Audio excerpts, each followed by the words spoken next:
Halo, Assalamualaikum warahmatullahi wabarakatuh. Selamat berjumpa dengan saya di channel KPM Nanang Warsa. Kali ini kita akan mencoba melanjutkan materi kita tentang peluang distribusi normal ya. Tapi kali ini kita akan membahas bagaimana aplikasi atau penggunaan distribusi normal ini pada kehidupan sehari-hari ya. Oke. Nah, namun sebelumnya setelah kita coba lihat hasil pekerjaan rumah dari Anda, saya lihat ada beberapa kekeliruan pada saat Anda membaca tabel Z atau tabel distribusi normal ya tentang peluangnya. Nah, di situ di nomor 2 kalau tidak salah, itu saya memberikan soal Anda diminta untuk menentukan peluang untuk Z ya. Peluang untuk Z apabila dia lebih dari negatif 1,52 gitu ya. Jadi P di situ P Z lebih dari negatif 1,52. Itu ya soalnya. Saya lihat itu banyak sekali yang keliru. Jangan lupa pada tabel Z itu peluang yang dituliskan itu membacanya ke arah kiri. Saya ulangi, ke arah kiri ya. Jadi pada saat soal P untuk Z lebih dari negatif 1,52, kalau lebih dari negatif 1,52 berarti kan ke sebelah kanan. Sementara yang ada di tabel Z itu membacanya ke sebelah kiri, sehingga Anda keliru menjawabnya. Nah, mari kita luruskan ya. Kita lihat di mana letak Z yang lebih dari negatif 1,52. Kita lihat di sini. Tabel Z, kurva distribusi normal itu kan simetris. Saya ulangi, simetris ya. Simetris terhadap mu. Dan apabila normalnya kita lihat itu normal baku dengan mu sama dengan 0 dan sigma sama dengan 1, maka jangan lupa. Nah, di sininya itu 0 ya. Sumbu simetrinya itu 0. Kita lihat bahwa kurva normal itu kan bentuknya seperti ini. Nah, seperti ini. Jadi simetris ya, setangkup terhadap mu sama dengan 0. Jadi kalau negatif 1,52 itu kan kurang lebih di sini. Negatif 1,52. Nah, ini yang diminta kan yang lebih. Berarti yang ini yang diminta. Yang lebih. Jadi nilainya pasti lebih dari setengah. Karena dari 0 ke sebelah kanan kan setengah peluangnya. Ini sebelah kiri dari 0. Berarti peluangnya ke sebelah kanan itu lebih dari setengah. Nah, sementara di tabel Z yang ada pada buku matematika ini, itu kan 0,06 sekian ya. Berarti yang ada di tabel itu, yang Anda baca, yang keliru, itu berarti dari negatif 1,52 itu ke sebelah kiri. Sementara yang dimintanya ke sebelah kanan. Pastinya lebih dari setengah kan?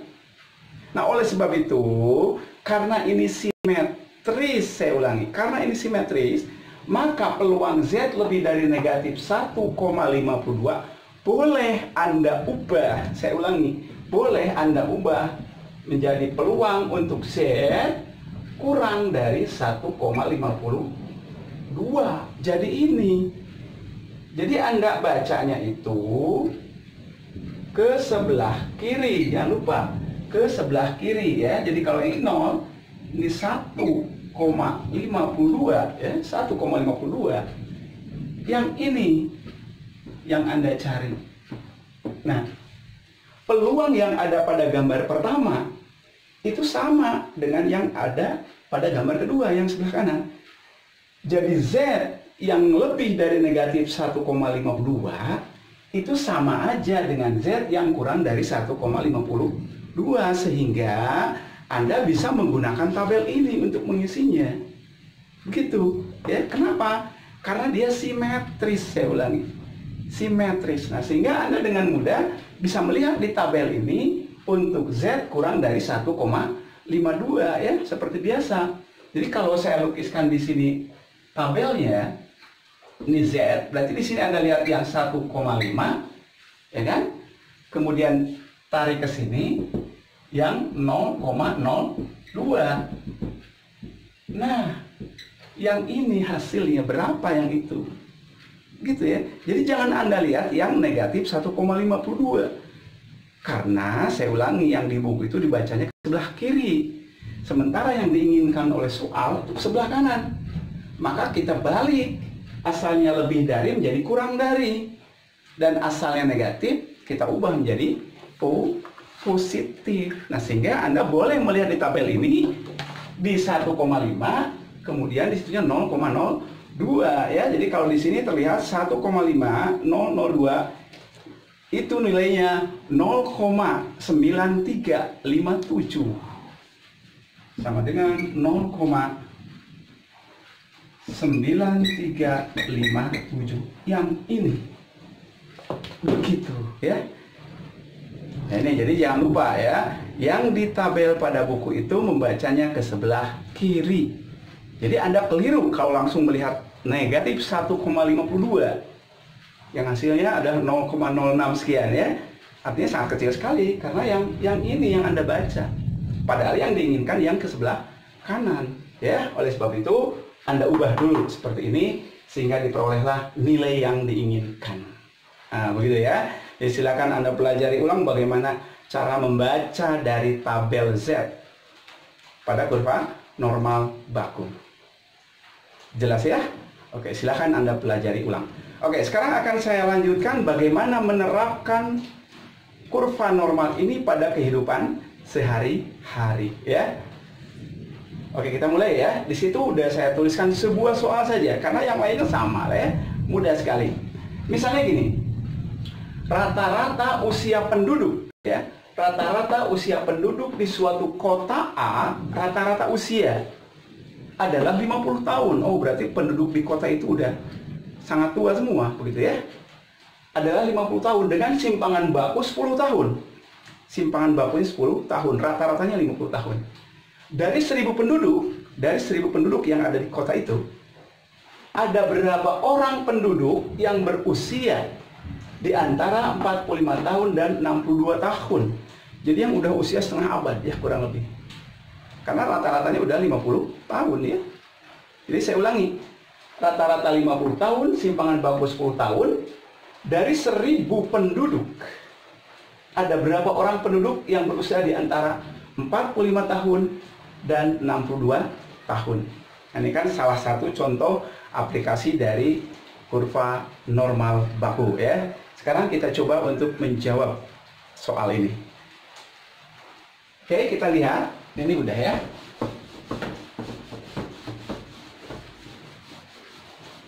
Sekarang kita lihat apa yang diketahui dan apa yang ditanyakan dari soal ini ya.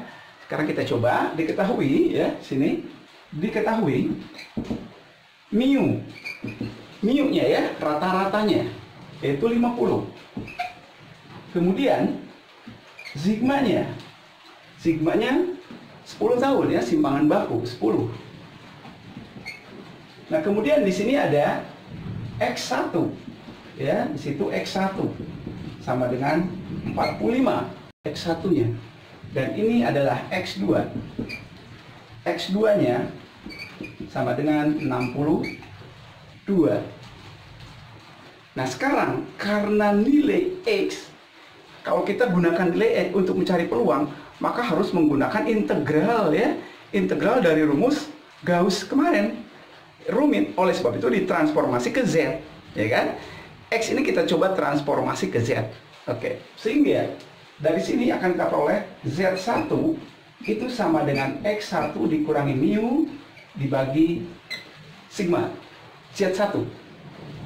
Berarti di sini Z1-nya X1-nya 45 dikurangi mu-nya 50 dibagi sigmanya 10 ya, sigmanya 10. Sehingga diperoleh ini 45 dikurangi 50 berapa?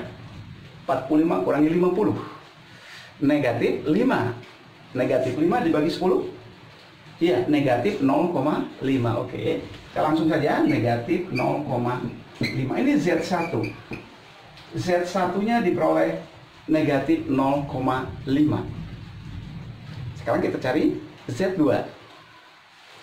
Z2 itu sama dengan X2 dikurangi mu dibagi sigma. X2-nya 62 ya. 62 kurangi mu-nya adalah 50 mu-nya. 50 dibagi sigma. Sigmanya 10. Oke, hasilnya 62 dikurangi 50. 62 dikurangi 50 12 ya. 12 dibagi 10. Oke, 1,2. Oke, 1,2. Ini Z2. Yang dicari kan berapa banyak penduduk. Artinya kita cari dulu peluangnya dulu ya. Berapa peluang antara 45 dan 62? Atau saya ulangi di sini, kita cari dulu peluang X antara 45 dengan 62. Ini kita transformasi dulu ya. Kita transformasi dulu ke dalam Z, yaitu P peluang antara ini ya, di negatif 0,5, sininya jadi Z, sininya 1,2. Nah ini kita cari dulu itu ya, tentunya dengan cara yang pada video sebelumnya ya, dengan menggunakan cara pada video sebelumnya. Sekarang kita coba ke sini saja ya, kita coba. Oke ya, ini ya, kita lanjut yang bawah ini. Sama dengan sini, sama dengan P untuk Z antara negatif 0,5 dengan 1,2. Kita coba gambar. Coba gambar dulu. Sini 0, sini negatif 0,5, di sini 1,2. Nah, itu yang diinginkan. Ya kan? Yang diinginkan itu ada di antara negatif 0,5 dan 1,2 untuk Z ya, setelah kita transformasi. Ini berarti P Z kurang dari 1,2 dikurangi P Z kurang dari negatif 0,5. Jadi itu kan sudah kita pelajari di minggu kemarin. Jadi yang ini kita ubah menjadi pengurangan. Karena apa? Di tabel membacanya ke sebelah kiri. Nah, sekarang tinggal dilihat di tabel saja. Untuk Z kurang dari 1,2 ya. Kita lihat. Z kurang dari 1,2. 1,20. Nah, ini dia. 0,8849 dikurangi P Z kurang dari negatif 0,5. Oke, lihat di tabel negatif 0,5 ya. Ini boleh langsung dilihat yang negatifnya karena sudah kurang dari. Jadi membacanya sudah ke sebelah kiri ya. Jadi langsung boleh negatif di sini. Negatif 0,5. Negatif 0,5. Oke. 0,3085 ya. Jadi negatif 0,5 0 ya, kesininya 0. Sini negatif 0,3085. 0,3085. Nah ini. Jadi Anda lihat sekali, asalnya antara negatif 0,5 dengan 1,2, Anda ubah menjadi PZ kurang dari 1,2 dikurangi PZ kurang dari negatif 0,5. Semuanya sudah membaca ke sebelah kiri. Jadi tabel ini bisa langsung digunakan. Tidak usah diubah dulu seperti yang soal tadi, ya. Jadi tinggal Anda kurangi saja. Berapakah nilai dari 0, itu ya. Nilai 0, berapa nih? 8849 dikurangi 0,3085.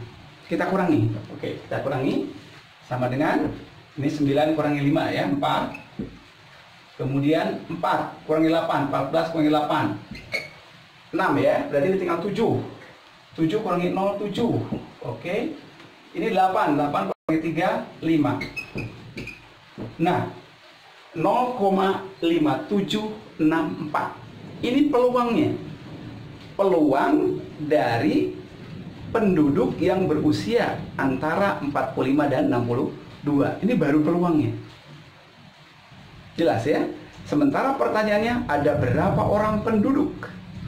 Ada berapa orang penduduk? Mudah sekali. tinggal kita kalikan saja dengan jumlah penduduk di daerah itu yang menjadi percobaan. Jadi saya ulangi, tinggal dikali dengan jumlah penduduk yang ada di daerah itu yang dijadikan data atau percobaan. Jadi kesimpulannya, jadi banyaknya penduduk yang berusia di antara, begitu ya.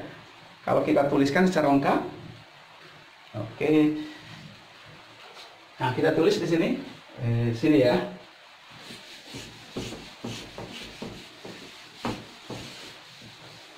Ya, kesimpulannya, jadi banyaknya penduduk. Jadi banyak penduduk yang berusia di antara 45 tahun dan 62 tahun adalah, jangan lupa tadi banyaknya penduduk yang kita data itu 1000. Berarti tinggal kita kalikan, peluangnya dikali dengan banyaknya penduduk, berarti 0,5764 kali 1000 sama dengan, kita kalikan saja. Berarti di sini ada 576,4 orang, atau kita bulatkan menjadi 576 orang. Oke, itulah cara menjawab bagaimana aplikasi dari kurva normal baku. Jadi saya ulangi, Anda transformasi dulu X-nya ke dalam Z. Kemudian kita buat semuanya menjadi kurang dari, karena membaca X sebelah kiri. Dan setelah semuanya kurang dari, tinggal baca tabel. Ya, langsung saja dari tabel. Dan untuk mencari berapa banyaknya orang di sini, dalam hal ini, Anda tinggal kalikan saja peluang yang diperoleh dengan banyaknya data. Dalam hal ini adalah 1000. Jadi tinggal dikalikan saja. Oke, itu ya bagaimana menggunakan kurva normal dalam kehidupan sehari-hari. Demikian, semoga bermanfaat. Wassalamualaikum warahmatullahi wabarakatuh.